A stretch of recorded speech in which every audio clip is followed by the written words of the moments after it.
Hey everybody, Prepper Nurse 1 here. Today is November 1st, 2017. Very overcast, cloudy, kind of nasty day.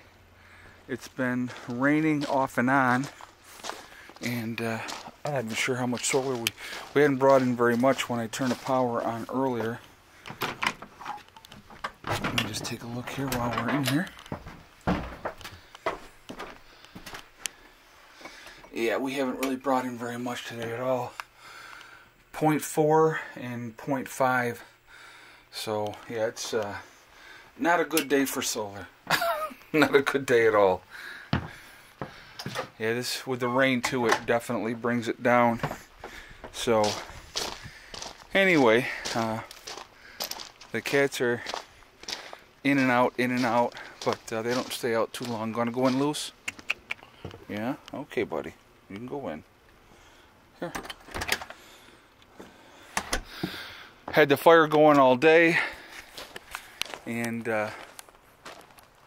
just woke up and fed the fire again. So that's one of those kind of days. Very dreary, rainy. I think it's about 38 degrees at the moment. So we haven't had snow yet, but you know, and then this I think Friday and Saturday are supposed to be warmer, so it's just, you just don't know what's going to happen. I mean, it's not going to be like super warm, but warm for this time of year for us. So anyway, I wanted to do a video. Somebody had made a comment yesterday, and I wanted to elaborate on that. I had answered the reply, but he said, you know, that he had been prepping and getting ready, and he had quite a bit of stuff for his family and stuff like that. And he asked me, he goes, when is enough? When do you stop, or when do you slow down on prepping? And so I thought about this for literally just a couple of minutes, and I'm like, you don't ever stop, okay? Because here's the thing, guys. There is no time to slow down or stop with prepping, because realistically, when SHTF happens, and it's not a matter of if, it's a matter of when, you're going to have what you have. And anything extra that you have can be used for barter. People are going to have stuff that you want, you're going to have stuff that other people want that you forgot about, didn't have, or whatever. And people will trade you goods to get what they want and stuff like that. I think barter is going to be a huge, huge thing in a post-event. Once things calm down, obviously.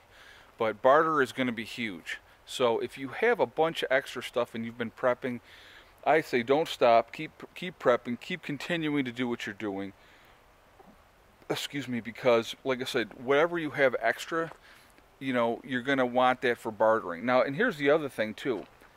There's no timetable on an event when things are going to get better and things are going to get back to normal. They may never get back to normal. So realistically, there's no reason to stop prepping. You want to keep going and continue to be ready. You know, that's that would be my advice to anybody. You know, a lot of people out there that prep, you know, they already know that. It was funny. We just went down to town and we picked up a couple things. The kids wanted to get some candy because now it's a day after Halloween. Everything's like 50% off. So we got a couple of things for them. But we were in the store, and I ran into a lady that we had run into. We'd gone to a garage sale, and we got talking prepping. Surprise, surprise, right? And they prep, okay? And their daughter lives in Buffalo, and they have a son who lives in Pennsylvania. And she said to me, she goes, she was behind me in line at the store in town. And she's like, I know you. And I'm like, hey, how are you? So we started talking. And she goes, I got to tell you what a small world it is. And I said, okay. She said, the week after you had stopped by our garage sale, she said, we went down to Pennsylvania to visit my son. And she said, her son is talking about this guy that he watches on YouTube who's a prepper who lives off grid. And you know, I guess he has talked to me. I don't remember, you know, I talked to so many people. I mean, I'm not, you know, not that I'm like, oh God, I'm so famous. But no, I talked to quite a bit. I love talking prepping, guys, as you all well know. and I'll talk with anybody about it if they want to talk about it. So apparently I've spoken with him on the phone, and she was like, "Oh my God, he just stopped by and our garage sale." So they live up in this area as well. They're probably a mile and a half, maybe 2 miles from here. So that was really, really cool. So I said to her, I go, "You guys are still prepping, right?" And she just shook her head like, "Yep." And I said, "All right, good." So that's good to know. I mean, it's good to know that there's other people in this general area that are doing the same exact thing, and that's very, very smart, because I really truly believe, and I've said this to you guys before, where I live here and I'm out in the country, I think that people will work together out here when an SHTF event happens, to work together for the survival of us all. And I've said it many, many times, I don't think you're going to survive if you're not in a group. I really don't.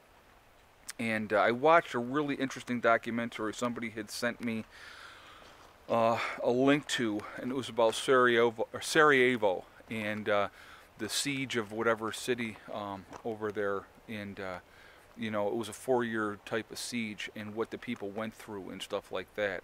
And it was really, really thought-provoking. It was, it should open up people's eyes if they see something like that, to how really, truly bad things can and will be, and, and how evil we are to each other, and it was really, really interesting to watch. I'm sorry, I'm like trying to adjust the thing there.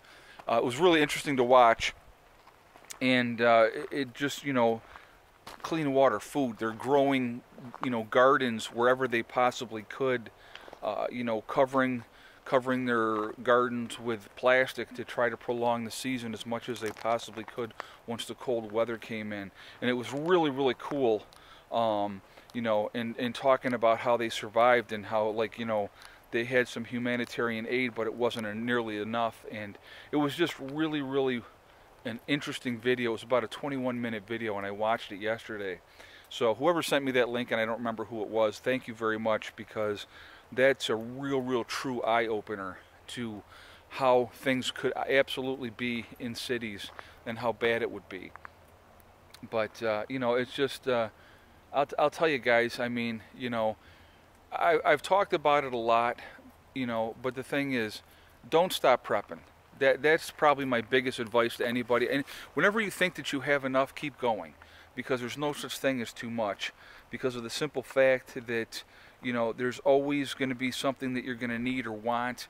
And in a post-event, you're basically, like I said, you're going to have what you have. And then it's going to be a matter of, oh my God, what are we doing now?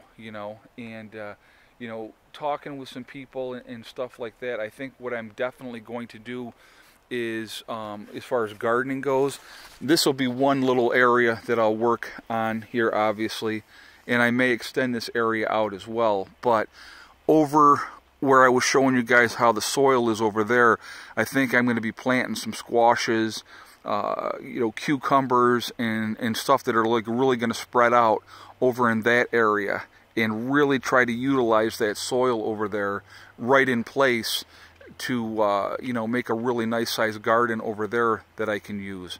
So obviously what I'll probably do is in the spring I'll look at trying to rototill that whole area to what I can use for for gardening. So that's definitely, and like I said, I'll probably still expand this area here anyway.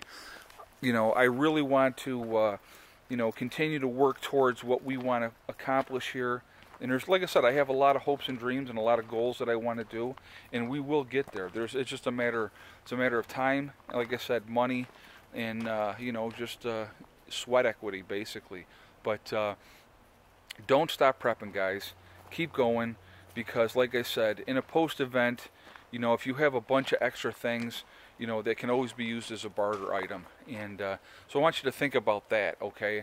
If you have, 80 bars of soap, get another 25 or more, or whatever. Just keep going, because first of all, like I said again, we don't know how long an event would last, or if it was a permanent type of thing, then you're like, oh my God, what do we do now? But continuing to prep, continuing to get ready, don't stop, because it makes more sense to be as ready as you possibly can be.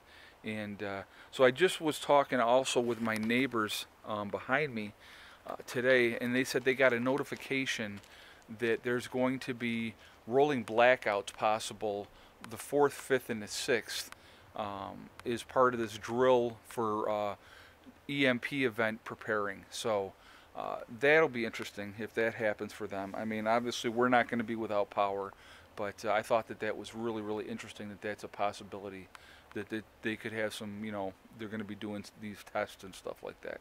So just thought I would share these things with you guys, share my thoughts on that topic.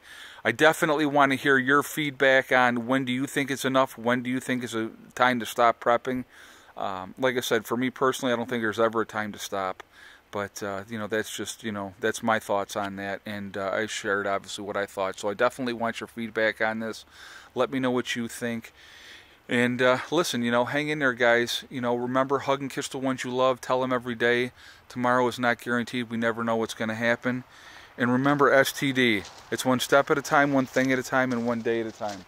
Whatever your goals are, whatever you're trying to reach, you can reach them. Don't stop. You know, you'll get there as long as you work at things methodically. All right, guys. Well, I'm going to jump off of here. And now we're into November. Time is flying. So I will talk to you all later. Prep and Nurse one out for now.